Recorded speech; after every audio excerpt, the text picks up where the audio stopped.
MQM तंजीम बहाली committee के सरबराह doctor Farooq Sattar ने कहा है कि वो कभी भी 90 के केयर टेकर या इंतजामी सरबराह नहीं रहे। इन्हें सियासी तौर पर नुकसान पहुंचाने की साजिश की जा रही है। अपनी सच्चाई और हुब्बुल वतनी साबित करने के लिए किसी सर्टिफिकेट की जरूरत नहीं है। मेरा मौकिफ आज भी 23 अगस्त वाला है। बानी एमक्यूएम से कोई राब्ता नहीं है। मैं किसी जमाने में 90 का केयर टेकर नहीं रहा, ठीक है ना। या तो आमिर खान रहे, या कंवर नवेद रहे, या अनीस कायम खानी रहे। मैं कभी 90 का केयर टेकर नहीं रहा।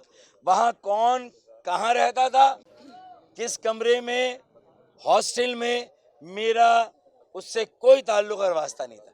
मैं पार्टी के तंजीमी हेड को भी हेड नहीं करता था, मैं पार्टी के पॉलिटिकल विंग को हेड करता था। तो इसलिए उससे कौन ये कहलवा रहा है और मेरे खिलाफ कोई नई साजिश हो रही है तो वो सामने आ जाएगी। मैं तरदीद करता हूँ। कुत्तों के खात्मे के लिए सूबाई हुकूमत और बल्दियाती इदारे अपनी जिम्मेदारी पूरी नहीं कर रहे। इन सबको इज्तिमाई तौर पर इस्तीफे देने चाहिए। मैं तो आज की एमक्यूएम को भी उसका जिम्मेदार समझ रहा हूँ कि वो आके कहीं तो खड़े हों, बोले तो सही। मैं नहीं कह रहा कि एक के हक में दूसरे के खिलाफ बोलें। असेंबली में तो आप है ना, मैं तो नहीं हूं ना। तो आज की एमक्यूएम इजाला करे कि उस वक्त वो खामोश अगर थी, उस वक्त उसने बेहिसी इख्तियार की, तो आज की एमक्यूएम जो बाकी बची है इसको बचाना है या इसको भी तबाह करना है, फारिग करना है। तो फिर आज की एमक्यूएम इस मसले को हल निकालने के लिए एक ऑपोजिशन जमात का किरदार अदा करे, हुकूमत की ऐसी पॉलिसियों को एक्सपोज करे कि जहां उसका एक इदारा इनको तबाह करने के लिए आ गया लेकिन दूसरे को भी बचाने के लिए नहीं आया। तो कहाँ है इस शहर के नुमाइंदे जो भी हैं, चाहे पीटीआई के हो चाहे एमक्यूएम के हो।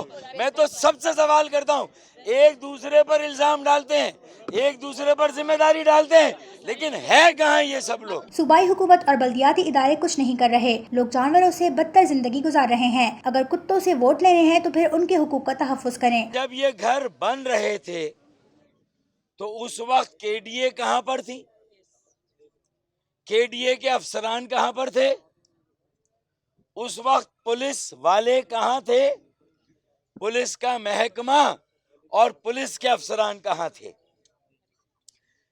जो यहाँ लोग मुख्तलिफ घरों में बसे और आबाद हुए, उन्होंने, मेरी मालूमात है, हर एक ने मुझे बताया है कि उन्होंने लाखों रुपए देकर इस जमीन को खरीदा है। 1300 के करीब कम से कम घर हैं यहाँ पर, 5000 से ज्यादा आबादी है।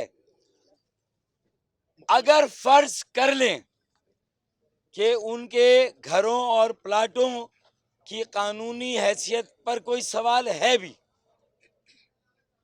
तो ये 5-6 हजार लोगों को, 1300 खानदान को यहां से हटाकर हम कहां पर बसाने जा रहे हैं। चलान दिए, रेगुलराइज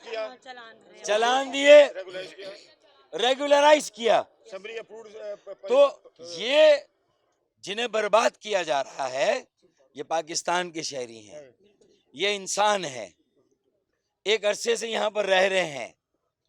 मेरी हमदर्दियां उनके साथ भी हैं जिनके प्लाटों को लैंड ग्रैबर्स ने कब्जा करके इन गरीबों को, मिडिल क्लास लोगों को, मुतवसत तबके के नौकरी पेशा लोगों को, जिन्होंने रिटायरमेंट पर अपनी सारी जमा पूंजी यहाँ पर लगा दी।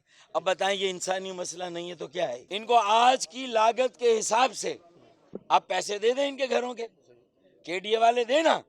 अगर हटाना है, बसने दिया, आबाद होने दिया, तो फिर अब अगर ये आबाद हो गए, बस गए, रह रहे, इनके बच्चे पढ़ रहे हैं, कहीं करीब के स्कूलों में पढ़ रहे हैं, ये अपनी जिंदगी आगे बढ़ा रहे हैं।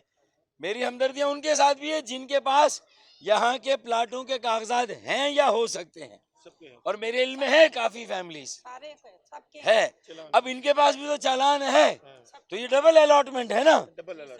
तो फैसला हुकूमत को बैठकर अपनी जेब से अब करोड़ों अरबों रुपए निकालकर इस मसले को हल करना होगा। अभी भी एनक्रोचमेंट हो रही है, रोकें।